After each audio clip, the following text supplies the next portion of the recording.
Hello, and welcome to a video guide for Star Wars: The Old Republic. My name is Merlin, and this is a video boss fight guide to the Ancient Threat Secret World Boss. Ancient Threat is a secret world boss in the Yavin IV daily area.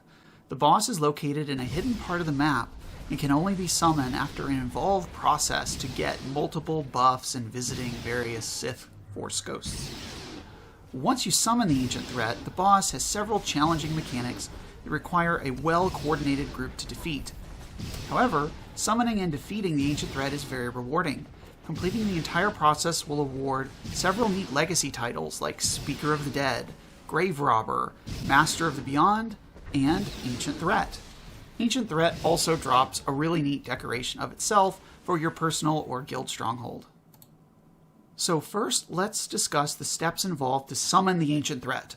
Unlike most world bosses, you can't just walk up to him.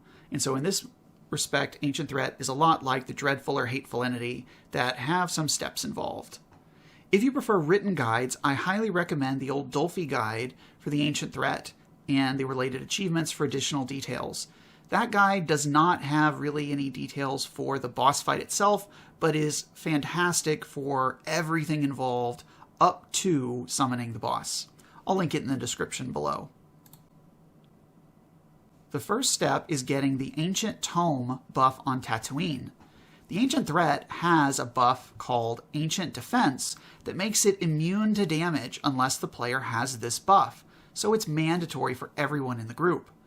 You can pick up the Ancient Tome buff on Tatooine in the Outlaw's Den PvP area. It is usually near one of the buildings or just inside it. It has a few random spawn locations that typically include either being on top of the building, just inside of it, or nearby. It's usually pretty easy to track down and is a clickable, small, little tablet-looking clickable item. So, the Tatooine buff is the only one required of the entire group, since you need it to damage the Ancient Threat due to that Ancient Defense buff. The rest of the buffs we're going to discuss are only required for a player to actually summon Ancient Threat. Each summon will consume one player's buffs, and so they can only summon the boss once, and a wipe will require resummoning or additional pulls. So take this into consideration when deciding how many players need to get all the buffs, because usually you don't need the entire ops group to get it. For reference, my guild usually has around 5 to 8 players get the Yavin IV buffs, while everyone else just goes straight to Tatooine and then can get summoned to the boss area. Please note, this may vary. Our guild typically is able to one-shot this boss, or occasionally wipes, so usually we only end up using 2 to 3 buffs. So if it's your first time, maybe err on the side of more is better. Another thing to bear in mind is that any players that are going to get all of the buffs on Yavin IV to summon the Ancient Threat should make sure to get the Tatooine buff first. After you head to Yavin IV for the next phase, you'll be unable to change phases, change planets, or log out, or else you'll lose all of the other buffs and potentially have to start all over again. So definitely start here. Okay, now travel to Yavin IV. Make sure your entire group that's getting all the buffs are in the same instance, and make sure that nobody changes instances, changes planets, or logs out. Otherwise, they'll have to start this process all over again. There are 4 ghosts that roam around various areas on Yavin IV. The objective is to find all 4 ghosts and click on each of them to receive a unique buff. Each time you click on a ghost, it'll stun you for a moment, and then you'll get the buff, and the ghost will disappear. I suggest getting all 4 ghost buffs together in order before moving on to the next step, which involve talismans. The quickest path, in my opinion, is to start in the Temple Ruins cave with the ghost of Marka Ragnos. You can then hop over and get the ghost of Naga Sadow in the Temple Ruins. Naga Sadow is a little tricky because it looks like he's out of range on top of the building, but if you stand just below him at the foot of the temple building, you can still click on him to get the buff. Next, you can head northeast into the Dark Forest to find Exar Kun wandering through the dark trees. Lastly, head into the tunnels between the training grounds and the Verdant Swamp to find the ghost of Tulak Horde. Once you've interacted with all 4 ghosts, you'll earn the Speaker of the Dead legacy title. Multiple players can get the buff at a time, from each ghost. Just make sure everyone's grouped together very near the ghost, and when one player clicks the ghost, you'll all get it. In our experience, about 4 is the most that works consistently. It seemed like sometimes 5 would work, but it was inconsistent. So usually we divide our groups up into groups of 4. Each ghost has a respawn timer of around 8 minutes, and the buff lasts for 1 hour. So what you can do is stagger groups of 4 to go around in sequence to get all these ghost buffs. The respawn timer is also why we usually don't recommend everybody get the buffs. If you want to get all these buffs just for the achievements, you can actually do that on your own at any point in time. Now that you have all 4 ghost buffs and the Tatooine buff, it's time to find the Sith talismans. Please make sure you have all 5 buffs before proceeding further. If you find that you missed a ghost, I suggest going back to get it, because the Sith talismans actually convert your ghost buff. So if you didn't get the appropriate ghost before finding their talisman, then it's not going to work. The Sith talismans are in fixed locations around the daily area. They don't disappear, so they're a bit easier to find, because you don't have to worry about maybe they just haven't respawned yet. You simply walk up to one and click it, which will stun you for a moment, and then convert your ghost buff into a talisman buff. The talisman buffs last 2 hours, and as was said earlier, will be removed if you change instances, planets, or log out. So basically, once you start getting these talisman buffs, you have 2 hours to summon the ancient threat before they expire and you have to start over. These talismans are pretty easy to find on the map. I recommend going in reverse order from the ghosts, which means you start in the swamps and end in the Masasi village. One point to note, make sure group members stay well away from everyone and let each player approach a talisman and click it one at a time. I've found that if players are standing too close to the player actually clicking, the nearby players will have their ghost buff removed but won't receive the talisman buff, which is really annoying since then you have to go back and find that ghost again. The Exar Kun talisman is located in the southeast corner of the verdant swamp on top of a huge stone head against the rock wall.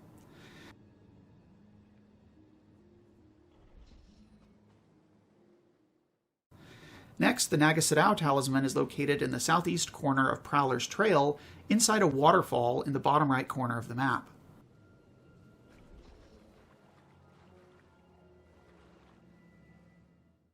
Next, the Mark Aragnos talisman is located in the training grounds in the northeast corner along the upper ridge, which is pretty close to the Imperial camp.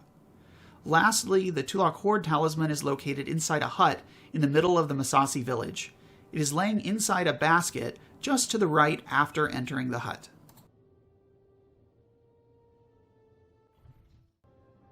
Once you have all 5 buffs, and have double-checked that you have all 5, you are ready to summon the Ancient Threat. The Ancient Threat itself is located in the forest area north of the training grounds above a raised ledge. You can access this area by exiting the temple grounds on the north side and hugging the wall on your left, and you can jump up. Pretty much any other area won't be able to reach it. Keep going north through the forest until you reach a temple area with a raised altar and lots of bones. This is the spot. When your group is ready, you can summon the Ancient Threat by clicking the unknown talisman in the pile of bones. You will be stunned for a few seconds, then the Ancient Threat will appear and the encounter will begin. It's important to note that just summoning the Ancient Threat will complete another achievement and grant you the Grave Robber Legacy title if you have already interacted with all the other talismans. Now, if you've done everything else, you just need to defeat the Ancient Threat to complete these secret achievements and earn both the Master of the Beyond and the Ancient Threat Legacy titles. Now on to the main event, the Ancient Threat Boss Fight Guide.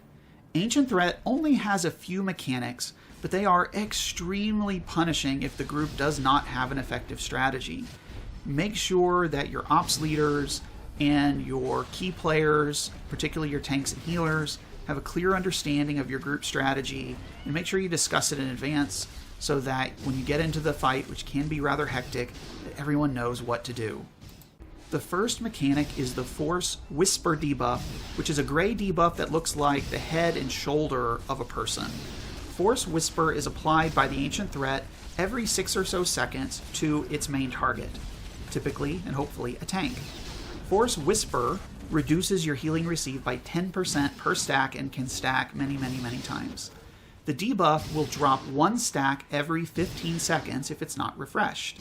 So if you have 2 stacks, it'll take you 30 seconds before all those stacks drop off. Force Whisper forces a tank swap due to the stacking healing debuff, but that's not actually why it's super dangerous. If you cleanse Force Whisper, either via the tank or whoever using a purge or self-cleanse ability, or a healer cleansing you, or if you die, then everyone within 60 meters of you will receive the silenced debuff. That leads us to our second mechanic, which is the silenced debuff. This is the most important mechanic, and honestly, if you can get this mechanic right, then you should clear the fight. As mentioned a moment ago, silenced is applied by cleansing Force Whisper or someone with Force Whisper dying within 60 meters of you. Silenced is a 6-second debuff that prevents you from activating any abilities. The debuff is blue and ironically kind of looks like a person screaming. Now let's think about it for a second. No heals or defensive cooldowns for 6 seconds with tons of single target and AoE damage going out. That's really, really scary. The next mechanic is Force Leech. Force Leech is a debuff that looks like a purple orb and is applied every 10 seconds or so to the 4 or so players that are closest to the boss. Force Leech lasts for 60 minutes and can stack multiple times. Each stack increases the area damage taken by the player by 10%. It's important to note the boss's AoE attack goes out every few seconds, so the majority of damage taken in this fight is area damage. Cleansing Force Leech is possible, and it's not as bad as Force Whisper, but still pretty bad most of the time. Cleansing it won't actually remove stacks from the group, but spreads them, so that your stacks go away if you get cleansed, but that many stacks plus 1 more get spread to nearby players. More on that in a little bit. The next mechanic is Force Storm. Force Storm is an attack by Ancient Threat that places red circles under the 8 players closest to Ancient Threat and deals continuous AoE damage if you stand in them. Force Storm goes out every 15 or so seconds. Our last mechanic is Explosive Force. Explosive Force is Ancient Threat's raid-wide attack that deals damage to everyone every 2 to 3 seconds. This attack counts as an area attack, so it deals more damage to players that have stacks of Force Leech. This makes it especially dangerous for tanks because they're taking stacks of Force Whisper that reduces the healing they receive, and they're receiving stack of Force Leech that increases the damage that they take. And remember, if we lose our tank, we all get silenced. So it's a pretty dangerous combination. Okay, so that's all the mechanics you need to know. Now let's talk about how to combine all of those mechanics into an effective strategy. The first strategy we should discuss is team composition. So we gotta have a good team composition before we even start the fight. I strongly suggest having lots of tanks and healers. You can have up to 24 people in an ops group to attack the Ancient Threat. I suggest you devote around half of your spots to tanks and healers. My preferred composition is 4 tanks and at least 6, but up to 8 healers if you can. And I also suggest as many DPS as possible being ranged, since melee DPS have a really tough time in this fight because of all the red circles to dodge. You might ask, why so many tanks and healers? Well, there's a lot of incoming damage, and as we've discussed, player deaths, particularly tanks, can cause a snowball effect that wipes the group. So it's better to have too many tanks and too much heals, rather than not enough. 4 tanks is plenty to have a comfortable tank swap rotation.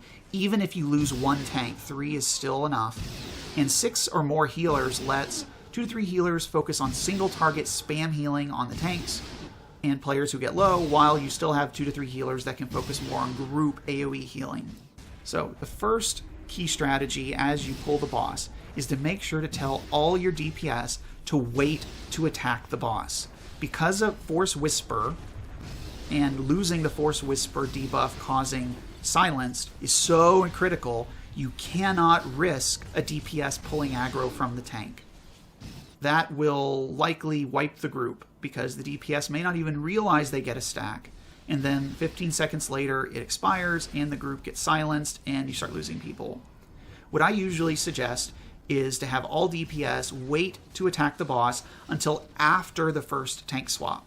That gives the first tank around 15 or so seconds to build threat. They can cycle through their taunts to get those multipliers, and then when the second tank comes in to grab aggro with a taunt, they've got a nice big lead, and now you're unlikely to be in any danger of losing threat.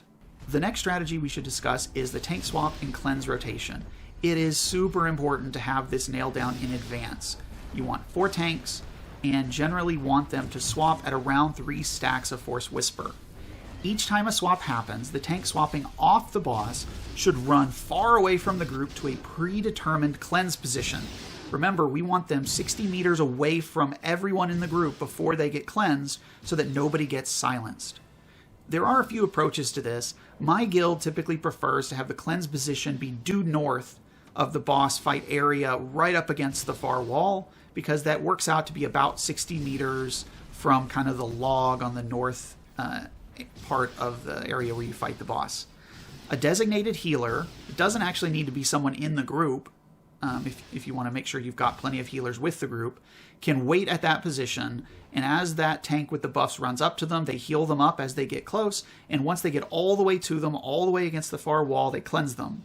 That silences that tank and that healer, but hopefully nobody else, or as few as possible, and then once that tank's healed up, they run back to the group and get close enough to the boss to be ready for their turn to taunt and take the boss. An important caveat to the swap at 3 tanks strategy is that you must avoid a tank death at all costs, since that will silence the group. If a tank is at 2 stacks and gets low, it's fine to swap early, just make sure to call it out. The tank swapping off needs to know that's happening so that they know to get out of the group and go get cleansed immediately. Try to avoid swapping at 1 stack if at all possible. 1 stack will drop off after no more than 15 seconds, so swapping early may not give the tank enough time to get far enough away to avoid silencing the group. Okay, our next strategy point relates to group positioning. Remember that our goal is to avoid the group being silenced.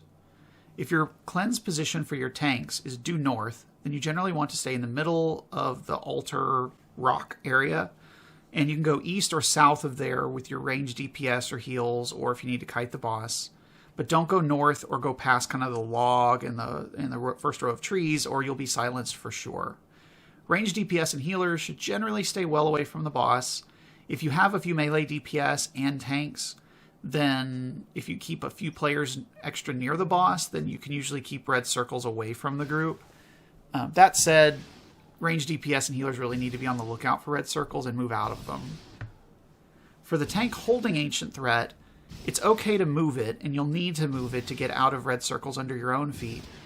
But you don't need to necessarily kite the boss, because you want to have uptime on damage, and once you're out of the red circles, you'll have 15 seconds or so until another red circle spawns. That said, as you move the boss, try to do so in a roughly circular pattern. That way everyone has somewhere to stand. And you don't want to pull the boss too far or it can reset. Okay, so the next strategy relates to Force Leech and when it's safe to cleanse it. So my guild usually runs with a full 24-person ops group and usually a second support group of up to 24 people. So stacks of Force Leech are not typically a problem for us, since the fight usually doesn't last long enough for people to get very high stacks. That said, smaller groups may need to deal with this mechanic if they just have one ops group, or if they have, let's say, a traditional 16-person group or something. The fight will take a lot longer, and so a lot more stacks of Force Leech will go out. If so, there are 2 strategies you might consider. The first is if one player gets really high stacks while some others are relatively low, it can be okay to cleanse them strategically. If you cleanse Force Leech, you will end up with more overall stacks, but it'll smooth it out amongst your group so that no one player is more likely to die from sudden spike damage. The second strategy is if you have players, DPS in particular, that have a self-cleanse and they get pretty high, they can actually run far away from the group and self-cleanse and then come back. If they're far enough away, then the stacks won't be shared with anyone else and they'll just be safely cleansed. This can be really helpful for long fights with smaller groups where the stacks can really be problematic, and them being out of pocket for a short time isn't a big deal. The next strategy is the Zerg strategy. So if we're executing all the strategies above, generally we should have minimal deaths. However, groups that don't have as much experience with this fight, don't have maybe quite as good coordination with the tanks, or for whatever reason may find themselves losing a lot of players to incoming damage, and accidental group silencing being the biggest factor usually. If so, another strategy you can utilize is the Zerg approach, which is where you coordinate to use group flagship summons to let players respawn and then teleport back to near the boss and re-engage. And so even though you lose people, they come back fast enough that you never actually technically wipe and reset the boss. If you're going to do that, make sure to coordinate in voice chat so the first player that dies that runs back throws out a group summons, so that as any other players die, they can take it. If you're in combat and a flagship summons goes out, don't decline it, but let it sit there. And that way, if you do die, you can respawn, heal up, hit the accept button, and then get right back into the fight. So I'd like to talk briefly about a second group. My guild has found that having a second ops group can really help in this fight because it dramatically shortens the encounter. A lot of times our kills will be 4, 5, 6 minutes, which is relatively short. The downside to this approach, though, apart from just the difficulty in getting enough people, is the graphics lag, which is already pretty tough because of the amount of AoE mechanics and lightning and circles on the ground, and just the graphics involved with the ancient threat boss itself. The graphics lag can become really, really difficult with that many players. So I think it's helpful for groups that have enough people, but isn't worth it maybe for all groups. The upside is if it works well, then you can just kill it with one group and move players around as you need to, maybe move your tanks from group to group, and then kill it with the second group as well. Okay everyone, now we're going to talk through a live example in real time. This was back in 5.10, but is probably the cleanest example if you don't mind the screen size. So here I'm the lead tank, and so only a few people are attacking. As I mentioned before, you generally want to be careful around pulling so that the tank has opportunity to build aggro. So here I've cycled through my taunts, and then the other tank is going to grab off me. If you notice my targeted target in the bottom right, they taunted once I got to 3 stacks. Remember, as Force Whisper counts down, it'll go from 3 to 2, but that's okay. It's only if it goes from 1 to 0 or if it gets cleansed. So I run all the way here to the north to get cleansed. Great job. You notice in the raid frame, no one else got the Force Whisper debuff, so that's what we want. So now the other tank's at 4, so now we're going to do another swap. But I'm not next, so I actually have 2 more spots. So I'm going to go back into this melee area. I didn't quite get far enough. As you can see, I actually did get silenced there. So you want to make sure you're far enough out. Kind of a little further than where I'm standing now is probably good. About there is good. So now I'm just waiting. The tank below me, Star, is the one with threat, so I'm next in the order, so I want to make sure I'm here in the middle, that I'm dodging red circles, and once he gets to 3 stacks, or if he gets to 2 and gets really low, I'll go ahead and grab him. So here I am. It's important to note, especially if you're on a shadow, to be careful which abilities you use. Your resilience or force shroud is a cleanse, so you cannot use it in this fight, or else you'll cleanse yourself in the middle of the group, which is really, really bad. Now you'll notice we did lose a few people early. This is about the cleanest kill video that I have. We lose, I think, 3 or 4 people the whole fight, which is really nice. Notice we did get force silence going out into the group there. It's tough to avoid that at all, but the key is to keep it to a minimum, which we do a pretty good job of here.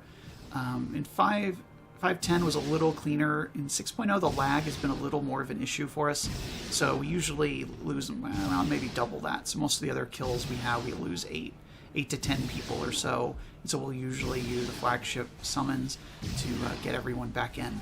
But again, here you can see the range DPS there, and healers at the far side are kind of staying well away.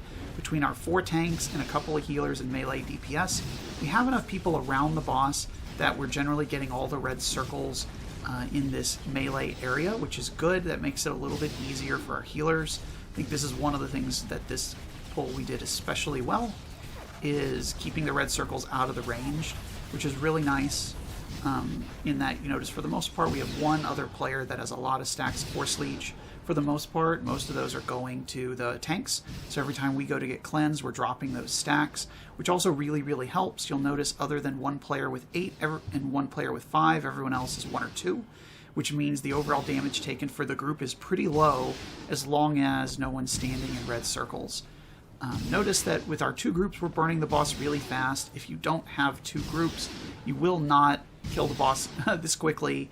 But the basic structure is the exact same. You can see how this tank swap rotation is working. That's the key. And then for your healers, you got to have plenty of healers. Keep the focus on keeping your tanks alive.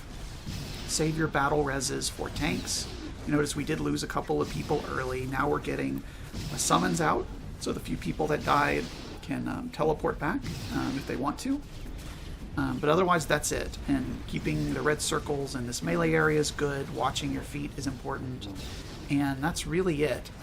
You see there's a lot of damage. We stabilized with this pull pretty quickly and really did pretty smoothly after the first 30 seconds or so. So it's really nice. Again, it's tough to have too many healers is really the biggest takeaway. If you have tons and tons of healers, and if your tanks know the pattern and you make sure your cleanse location here is far enough away, then the fight's pretty straightforward. It can take a little bit of practice, so especially if you're doing this for the first time, it's a good idea to have plenty of people who can summon the boss just in case you wipe. But that's really it, guys. The tank swap and having plenty of healers and just watching your feet and hoping there's not too much lag, and you should be able to get it down.